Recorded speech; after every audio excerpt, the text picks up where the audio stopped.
moi je suis Jeanne Swidzinski, je suis la coprésidente de l'association Trans 3.0 et donc moi j'ai fait ma transition en 2010 et donc avec Nathalie on avait fait une vidéo en 2016, donc il y aura le lien en dessous et on a pensé qu'il fallait réapprofondir tout ce qui avait été dit parce que parfois les notions étaient un petit peu survolées. Et donc Nathalie va jouer le rôle d'une femme cisgenre qui pose des questions Un peu bête. un peu bêtes. Voilà.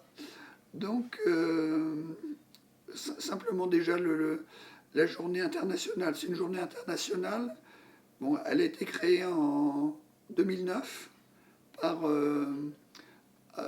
Rachel Crandall, c'est une activiste américaine qui pensait que dans les événements et les mobilisations pour défendre les personnes trans, elles étaient beaucoup centrées sur les personnes assassinées à travers le monde. C'est ce qu'on fait le 20 novembre qui s'appelle le Tidor.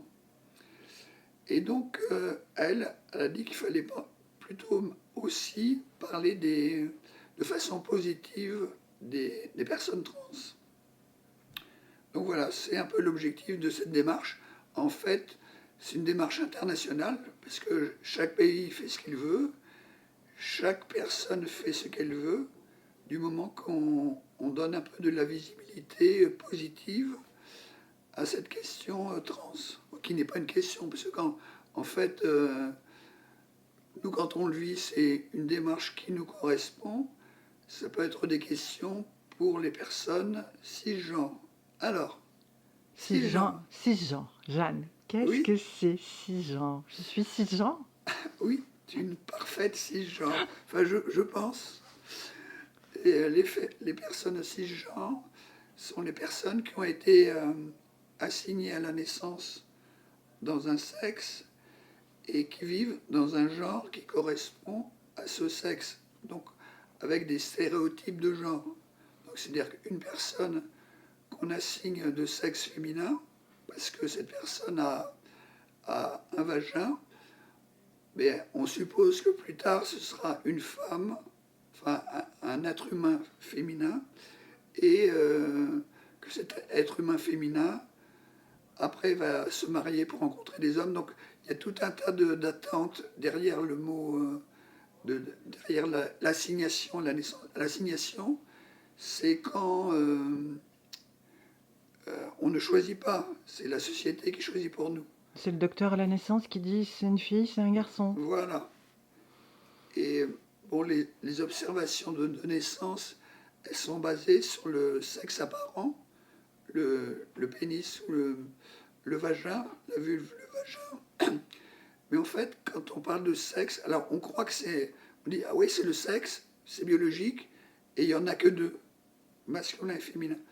Et en fait, on se trompe, parce que parfois l'observation des parties génitales ne permet pas de déterminer si c'est un garçon ou une fille, parce qu'en fait, il y a des personnes intersexes qui ne peuvent pas entrer ni dans la case mâle, entre guillemets, ni dans la case femelle. Parce qu'en fait, il y a plein d'autres marqueurs de sexe. Il y a donc bien sûr le sexe apparent, mais il y a aussi le sexe reproductif, c'est-à-dire ce qui permet des, des rencontres de gamètes. Donc c'est les testicules, les prostates pour le sexe masculin, et l'utérus, les ovaires pour le sexe féminin. Et donc avec les productions de gamètes, après, il y a une possibilité de, euh, de reproduire, de reproduction. Donc c'est le sexe de reproduction. Après, on dit qu'il y a aussi, ben c'est vrai, il y a le sexe hormonal. Donc c'est en fonction de notre corps, on a une production plus ou moins importante d'hormones sexuelles, entre guillemets. Donc testostérone plus pour les hommes et estrogène, progestérone plus pour les femmes, bien qu'il y ait beaucoup plus d'hormones et que parfois on a l'ensemble, mais avec des taux différents. Et après, on dit aussi, ah ben évidemment, il est XY, c'est un homme. Ben non, le karyotype, c'est-à-dire le sexe chromosomique, ne permet pas toujours de différencier de façon absolue. Parce qu'il y a aussi des personnes qui sont XXY ou XXX. Donc il y a 23 paires de chromosomes et ça permet de, enfin, de créer des personnes humaines, mais ni cataloguées mâles ou femelles. Et ces personnes existent. Donc il faut se méfier de l'organisation binaire de notre société qui dit que les personnes qui sont ni mâles ni femelles sont quelquefois des erreurs, parce que des fois il y a des parents qui disent à leurs enfants tu es un monstre parce que tu n'es ni un garçon ni une fille, et donc ils osent dire des propos aussi négatifs à leur enfant qui sont obligés de se construire avec cette négativité. On a une idée du pourcentage d'enfants qui naissent intersexes comme ça? Alors, à un moment donné, on pensait que c'était une naissance sur 500, mais maintenant, on pense que c'est peut-être un petit peu plus, mais c'est très compliqué parce que donc il y a des intersexuations qui se découvrent à la naissance en fonction des organes génitaux, mais il y en a d'autres que l'on ne découvre que au moment de la puberté ou même plus tard. On le découvre tardivement, c'est parce que au moment de la croissance, il y a des bombardements hormonaux qui modifient l'être humain. Donc si c'est par exemple à la puberté, il y a un bombardement hormonal qui va faire que chez les garçons, les caractères sexuels secondaires vont se développer, à savoir la voix, la pilosité et le squelette aussi qui va devenir dans une forme plus masculine entre guillemets, avec des épaules larges et un petit bassin, alors que chez une fille, le bassin est souvent un peu plus large et qu'il y a l'apparition des règles et tout ça. Donc parfois, il y a des personnes qu'on a cataloguées qui n'ont pas ce développement parce que le bombardement hormonal n'est pas efficace. Et par exemple, on a des personnes qui théoriquement sont des garçons, qui sont XY, et qui ont une résistance aux androgènes. Et donc, c'est des personnes qui vont se développer de façon plus féminine. Et à un moment donné, on va dire, ah ben, comment ça se fait Et si on fait une exploration, ben, des fois on va dire, bah tiens, votre enfant ne pourra pas avoir d'enfant. Mais en fait, on ne dit pas que c'est un enfant intersexe. Il y a une espèce de pudeur pour ces enfants-là. Et puis aussi, il y a ce qui se passe qui est très négatif, c'est-à-dire que les enfants intersexes à la naissance ont fait des opérations à la naissance alors que ce n'est pas nécessaire. Et donc, on les met dans une catégorie que eux, mais bien sûr, n'ont pas donné leur avis parce qu'ils sont tout jeunes. Et les parents, souvent, on leur dit ben, votre enfant va avoir des risques de cancer ou des choses comme ça pour inciter à faire des opérations. Et des fois, justement, à l'adolescence, l'adolescent ne reconnaît pas le genre dans lequel il vit et il fait une espèce de transition, alors qu'en fait, c'est parce que à la naissance, on l'a assigné dans un sexe qui ne lui correspond pas. Donc toujours la critique de la binarité des sexes. Qu'est-ce qui a changé depuis 2016 alors par rapport je veux dire, on va pas dire statut, mais quand même à la vie pratique ou à la visibilité ou en tout cas l'acceptation ou enfin tout ça, ce sont des choses importantes. Alors, l'acceptation par la société, elle progresse un petit peu parce que bien sûr il y a plus de visibilité à la télévision ou dans des films ou dans des romans, enfin, dans l'actualité, et aussi par rapport aux réseaux sociaux. Il y a des personnes qui assument leur vie. Donc on connaît davantage de personnes transgenres qui sont à la fois des personnes transgenres binaires entre guillemets, c'est-à-dire du masculin vers le féminin ou du féminin vers le masculin, mais une nouvelle génération de personnes transgenres qui se disent non-binaires, qui ne veulent pas être dans des cases. Et donc, c'est des personnes qui se définissent comme neutres ou bien bigenres ou agenres, c'est-à-dire sans genre. Donc, il y a plein de façons différentes de se définir comme non-binaire. Et donc, récemment, il y a 1 ou 2 années, il y avait une étude statistique sur les différenciations de genre. Et il y avait beaucoup de moins de 30 ans, aux alentours de 15%, qui se définissaient comme non-binaires. Parce que les personnes plus jeunes font beaucoup attention, enfin, sont plus intéressées par leur orientation sexuelle, leur orientation romantique.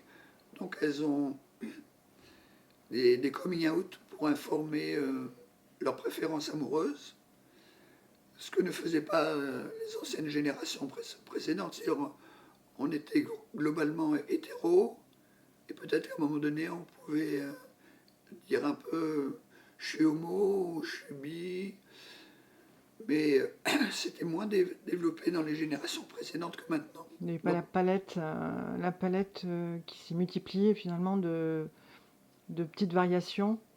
alors Mais là, ce dont je parlais, c'était les variations de préférences sexuelles, c'est d'orientation. mm, Là, c'est comment on est attiré par une autre personne. Donc c'est l'attirance amoureuse ou pas, c'est-à-dire quand on est asexuel. Et ce dont je voulais parler, c'est-à-dire les progrès qui ont été faits, entre guillemets, c'est la loi de modernisation de la justice du XXIe siècle, en 2016, qui a fait des textes pour favoriser le changement de prénom. Donc, à, à l'état civil, dans une mairie, auprès d'un officier d'état civil, simplement en apportant des preuves d'existence dans notre genre et en faisant un courrier de demande de changement de prénom. Donc ça, c'est facilité, ça demande que quelques semaines, quelques mois, sauf dans quelques communes qui sont résistantes, qui sont un peu dans l'ancienne époque, et il y en a certaines qui disent bah non, il faut une attestation médicale ou une attestation psychiatrique, alors que c'est marqué dans la loi que l'absence de document médical ne peut justifier le refus de la demande. mais c'est un changement de prénom, c'est pas un changement de genre. Voilà, ça c'est le changement de prénom. Et pour le changement de genre, alors qu'on appelle la modification du sexe, alors bien sûr, parce que à la naissance c'est pareil, comme on dit sexe masculin, sexe féminin, c'est une erreur fondamentale, parce que normalement on devrait dire genre masculin, genre féminin. Parce que ce qui n'est pas la détermination en fonction des parties génitales, on s'en moque finalement. C'est plutôt comment la personne va vivre sa vie, c'est-à-dire son genre. Et donc pour le changement, de la modification de la mention de sexe,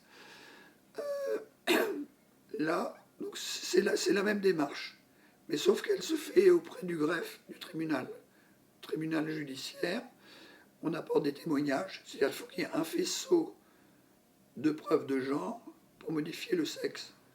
Donc il n'y a plus besoin d'opérations irréversibles comme avant 2016.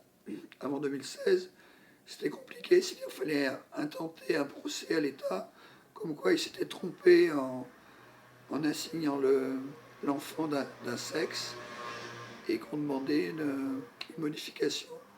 Et qu'après, donc, sur les papiers d'état civil, bon, d'ailleurs c'est toujours le cas maintenant, en fait, on raye la mention initiale et on écrit la nouvelle mention sur l'acte authentique. Mais surtout, toutes les copies qu'on délivre, il y a marqué, par exemple, moi, que je suis né de sexe féminin. Voilà. Donc ça, c'est une belle victoire. Oui, oui, c'est bien. Mais toujours pareil, avec les réserves de certains greffes qui fonctionnent avec des principes très traditionnels. Mais ils sont contre la loi alors. Un peu, Ils les appliquent pas. ils n'appliquent pas, ils font de la résistance. Résistance passive contre Oui, une voilà, évolution de ils font société. traîner et ils disent bah non, vous n'avez pas apporté de preuves, c'est insuffisant. Enfin, donc ils embêtent les personnes qui font leurs demandes. Alors après, les associations, il y en a certaines qui ont revendiqué que ce soit facilité auprès d'un officier d'état civil, mais c'est pareil, c'est pas une garantie, un officier d'état civil. Il y en a certains qui sont aussi dans la résistance. Donc c'est pas une garantie que ça fonctionne beaucoup mieux. Mais donc ça veut dire que c'est une question personnelle alors. Ça devient une question personnelle et pas une Oui, question ça dépend des greffes. du bon vouloir. Oui. Oui. Ah bah non, on peut pas quand même refuser totalement, parce qu'à un moment donné, comme on fait appel des décisions, on revient dans les personnes transgenres ont le droit d'avoir leur modification. Mais pour certaines, c'est plus difficile. Ça complique déjà nos vies, parce que nos vies, elles sont plus occupées à gérer nos coming out, à gérer notre activité professionnelle, nos préférences amoureuses, parce que être une personne trans, c'est pas la fête du slip, hein, c'est pas toujours bien. Même si aujourd'hui je dois vous dire que c'est bien, mais être une personne trans, c'est pas toujours facile. Voilà. Dis-moi, j'en en est où de la prise en charge médicale en 2022?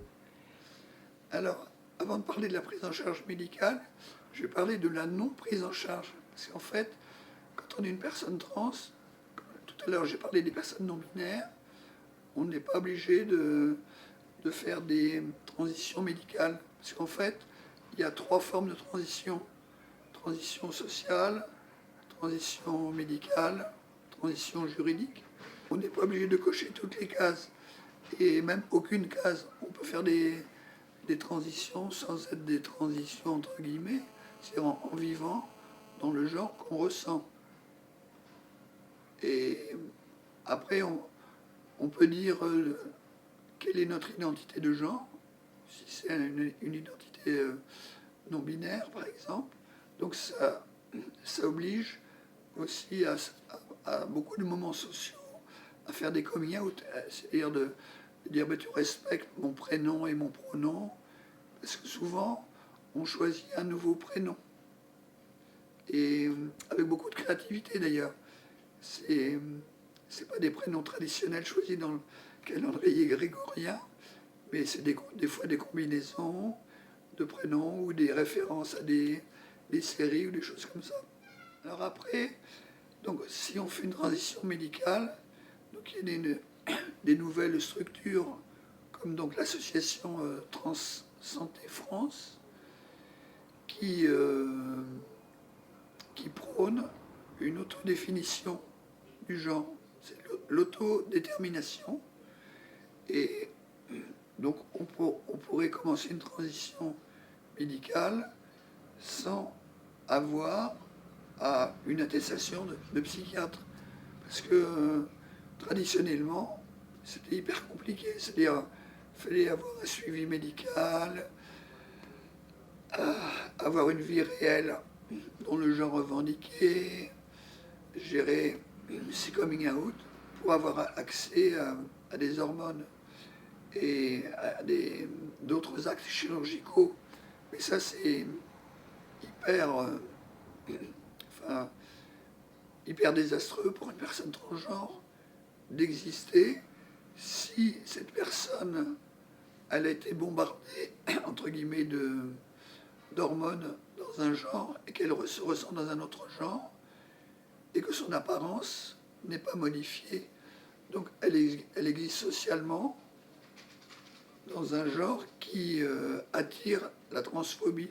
C'est-à-dire que la société, elle est binaire. C'est-à-dire que si on a une apparence qui ne correspond pas, eh bien, ces personnes se font agresser, insulter, et c'est assez difficile à vivre. Donc, en fait, c'est très malveillant d'exiger d'une personne transgenre d'attendre un certain délai pour commencer une transition médicale. C'est pour ça que donc cette association est plus à l'écoute des personnes transgenres. Et vous, au sein de Trans 3, quelle est votre fonction, on va dire, par rapport à l'accueil des personnes transgenres ou en transition ou... Alors, tout à l'heure, il faudrait que je revienne sur le mot transition. Alors, l'association Trans 3, elle accueille toutes les personnes, à la fois les personnes en questionnement, c'est-à-dire c'est des personnes peut-être comme toi, qui se questionnent sur son identité, et elle accueille les personnes qui ont déjà fait une démarche d'introspection et qui mettent un mot sur ce qu'elles sont. C'est-à-dire une personne transgenre, une personne non-binaire, enfin, on est obligé, quand on est une personne trans, de se poser des questions et de trouver des réponses. Bon, des fois, on n'a pas toutes les réponses possibles, parce que des fois, il y en a certaines qu'on découvre au fur et à mesure de notre démarche. Et donc, justement, je voulais revenir à transition. Alors, transition, dans transition, il y a une idée de transit, pas transit au sens gastro, mais transit comme un voyage, c'est-à-dire quand on est entre deux destinations et que on ne va pas sortir du territoire, on est en transit, c'est-à-dire on n'a pas besoin de faire certaines démarches et on est dans un espace safe entre guillemets avant d'aller après dans le pays où on va. Donc une transition pour certaines personnes, cette période-là, c'est une période où on est pas, on arrive, enfin on est l'identité de genre qu'on s'est déterminé, mais notre apparence, donc notre expression de genre, n'est pas dans celle qu'on a rêvé ou qu'on a souhaité avoir. Parce qu'en fait, notre expression de genre dépend aussi beaucoup de notre apparence. Donc notre apparence, le visage, la coiffure, les vêtements et la façon dont on communique avec le monde. Donc des fois, il est nécessaire d'avoir cette période de transition et on a besoin d'être respecté, même si on n'habite pas totalement notre corps comme on l'a espéré. Donc on a besoin d'être respecté en tant que personne en transition.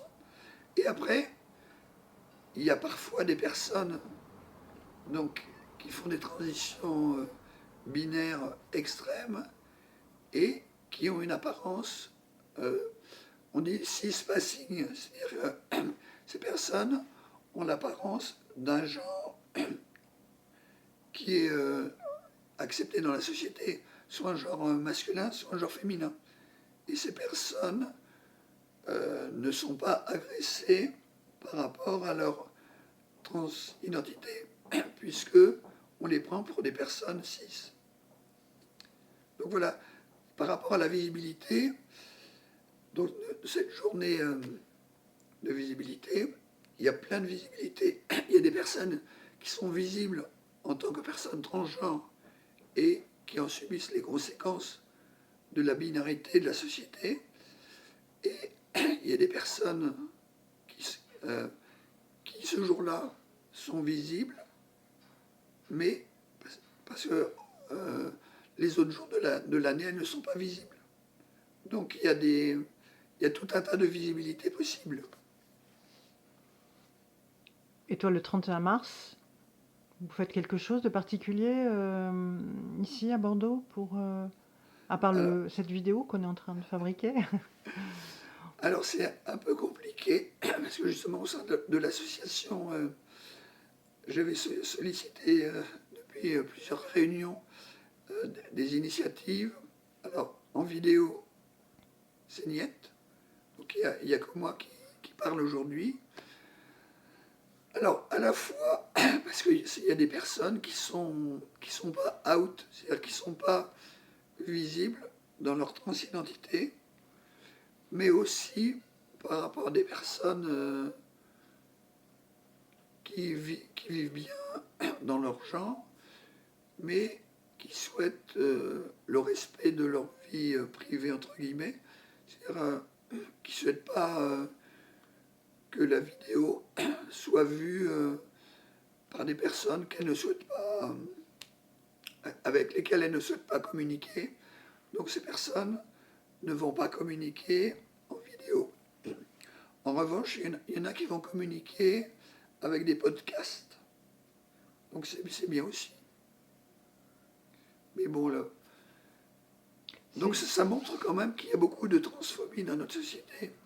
Oui, de là à vouloir une invisibilité Oui. totale pour se fondre, et de la personne qui va revendiquer sa transition et que la société l'accepte. C'est vrai qu'il y a ces deux pôles Oui. entre aimez-moi comme je suis ou voilà, j'y suis arrivé et maintenant foutez-moi la paix, quoi. Oui. Alors souvent, justement, les personnes qui sont bien dans leur genre actuel, dans leur féminité ou dans leur masculinité, eh bien, des fois, ça leur fait mal de rencontrer des personnes qui sont en questionnement ou qui n'y arrivent pas, qui ont encore beaucoup de chemin à parcourir pour se réaliser. Parce que ça les renvoie à leur démarche personnelle. Mais bon, moi, comme je n'ai pas ressenti cette négativité quand j'ai fait ma démarche, puisque j'ai une stratégie d'adaptation assez rapide et que mon apparence se prêtait aussi, je n'ai pas connu cette négativité. Et donc moi, ça me permet d'accompagner des personnes en questionnement. Donc ça me pose pas de problème. Donc c'est pas un exploit non plus. Et ça te permet justement, peut-être par rapport à ce dégagement d'une douleur ressentie par certaines personnes, de militer et de suivre justement l'acceptation des personnes trans dans le milieu du travail. Enfin, en tout cas, ça te permet de militer sereinement. Oui. Et d'être le porte-parole Oui, parce que ce que j'ai pas dit aussi au début, c'est que je suis militante au sein de la CGT, dans le collectif national des personnes LGBTIQ+. C'est un collectif qui a pour vocation de faire de la formation sur les délégués syndicaux afin que ces derniers, dans leurs entreprises, soient plus à l'écoute de toutes les questions d'orientation sexuelle et d'identité de genre. Homosexualité et transidentité. Alors, homosexualité, bisexualité, pansexualité, asexualité, toutes les sexualités et toutes les identités de genre, et pas seulement du masculin au féminin. les transféminines ou les transités masculines, les transidentités masculines, pardon, les personnes transmasculines. Donc voilà. Donc toute cette palette, transmasculine, transféminine, non-binaire, et aussi peut-être des personnes qui se trompent. C'est une sorte de visibilité, c'est-à-dire des personnes qui ont une projection de leur féminité ou de leur masculinité sur des genres extrêmes de la société, c'est-à-dire des beaux acteurs, des belles actrices, des belles personnes dans les séries, qui ont des stéréotypes de genre. Je vais parler par exemple de Nabila. Donc il y a des personnes transgenres qui vont vouloir être Nabila. Et sauf que c'est pas toujours un bon exemple. Parce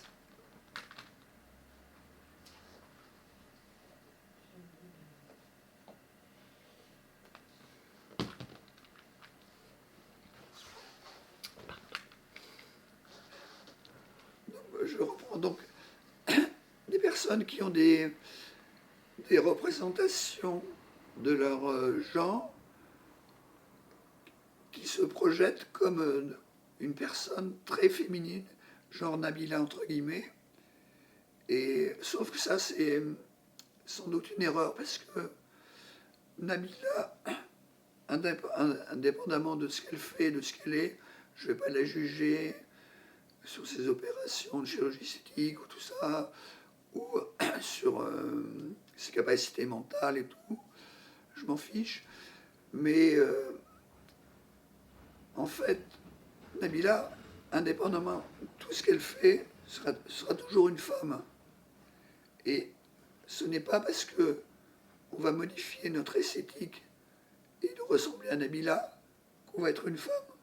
C'est ça les différences. Parce que Nabila, elle vit sa vie comme elle l'entend, avec son expression de genre, et une personne transgenre qui va faire les mêmes opérations que Nabila, eh ben, elle risque d'avoir des déceptions si elle n'a pas adapté sa propre féminité. C'est-à-dire sa féminité ne sera pas celle de Nabila. Je ne sais pas si c'est compliqué à comprendre, mais des fois il faut dissocier notre identité de notre expression. Je rebois un petit peu.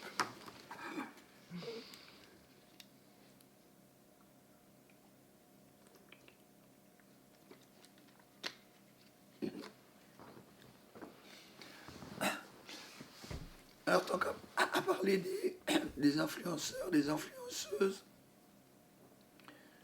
des fois je parle de Bilal Hassani, parce que je trouve que sa démarche, même si au début il a pu dire qu'il n'était pas une personne transgenre, il a dit qu'il était gay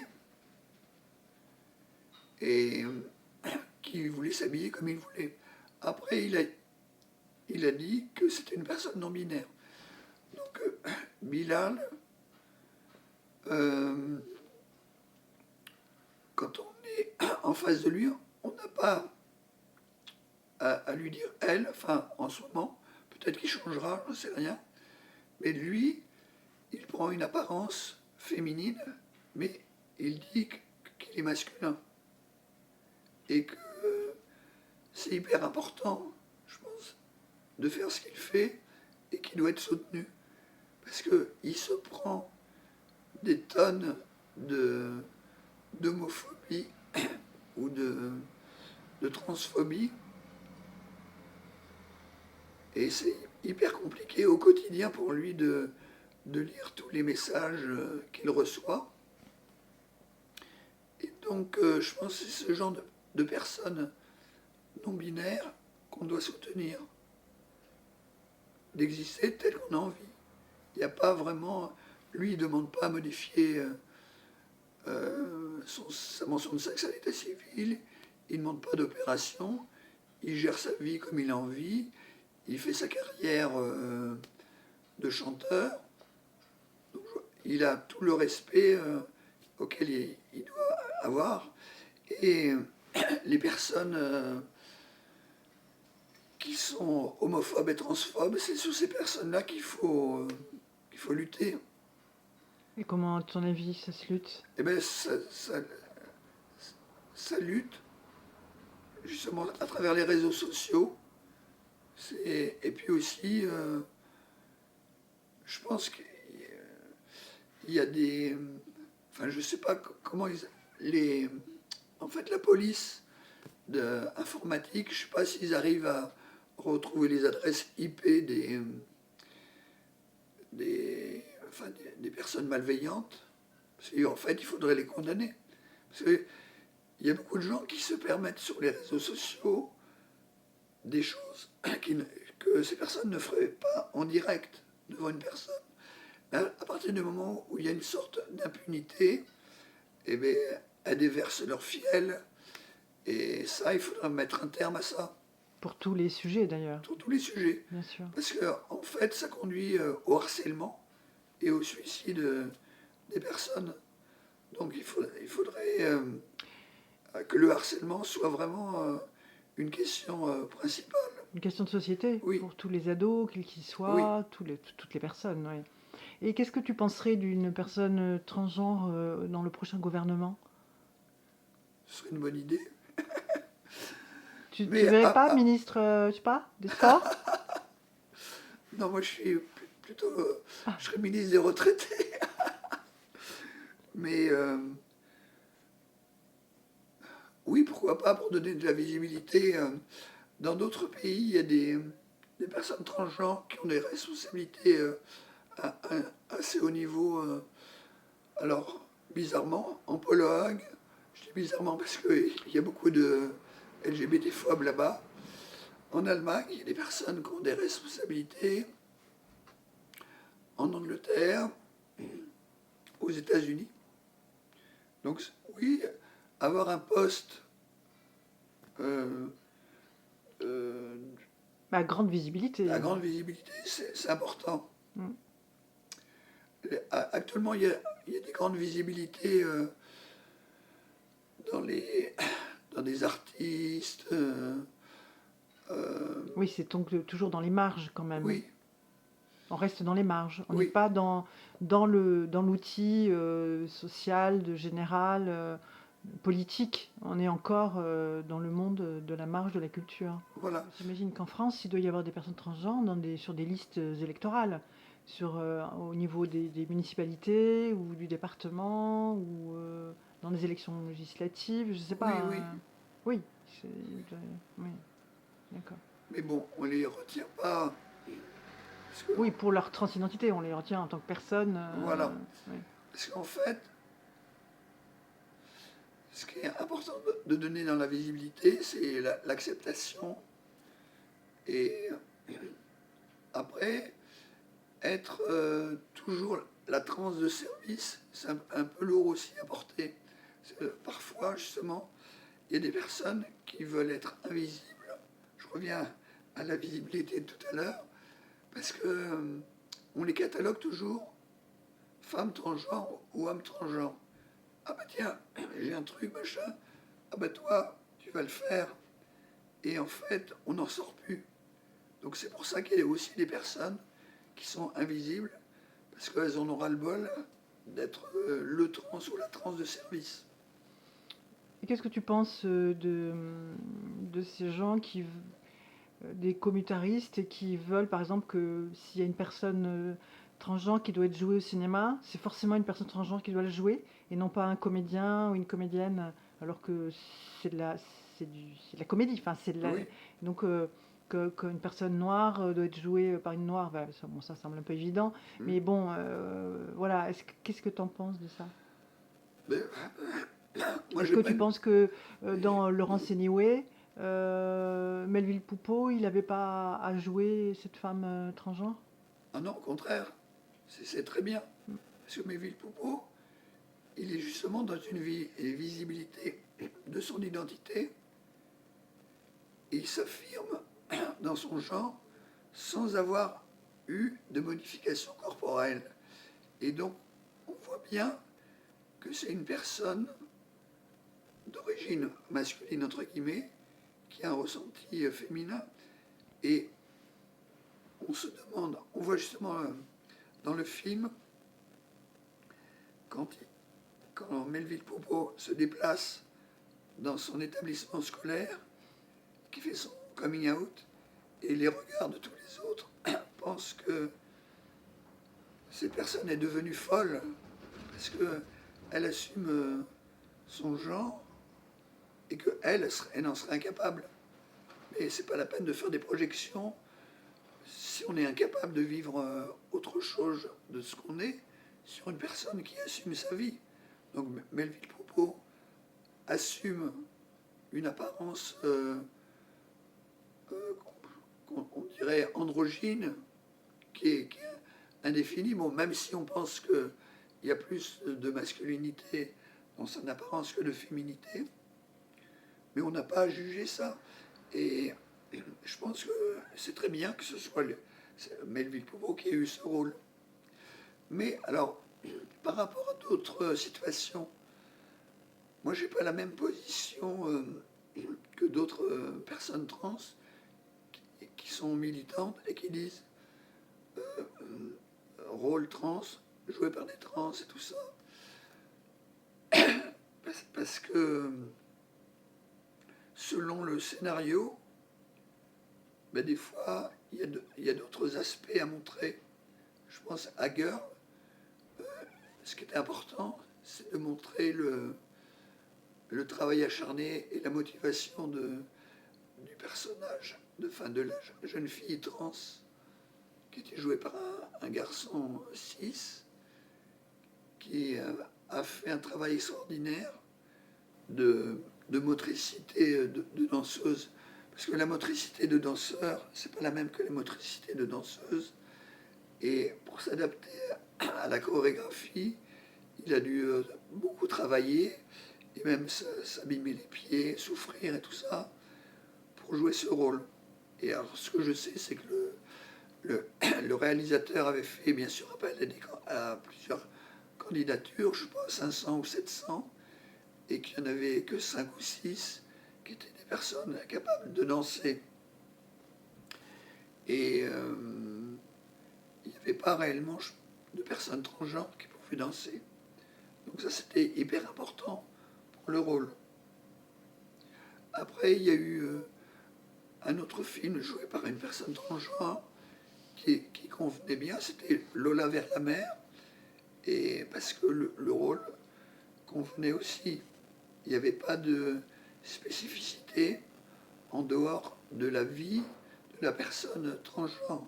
Donc là, c'est bien de choisir une personne transgenre, voilà, pour l'aspect visibilité et financier, parce que sinon, les personnes transgenres n'arrivent pas à travailler dans leur genre. Et il y en a beaucoup. Alors ça, c'était dans les années 60, qui faisaient des rôles dans les cabarets de striptease ou dans les travailleuses du sexe, parce qu'elles n'arrivaient pas à travailler. Aujourd'hui, heureusement, ça a beaucoup progressé. D'abord sur la visibilité, c'est plus justement les représentations de transsexuels de cabaret ou travestis, mais aujourd'hui on a plus des représentations de personnes trans qui sont insérées dans la société, qui travaillent, qui ont une famille, qui ont des amis. Et donc c'est peut-être pour faire une conclusion positive. Donc il y a beaucoup de personnes trans qui vivent aussi bien dans leur genre. Et leur genre, c'est pas un genre extrême, masculin-féminin, c'est le genre qui leur correspond. Voilà. Parce qu'en fait, on est toutes des personnes différentes.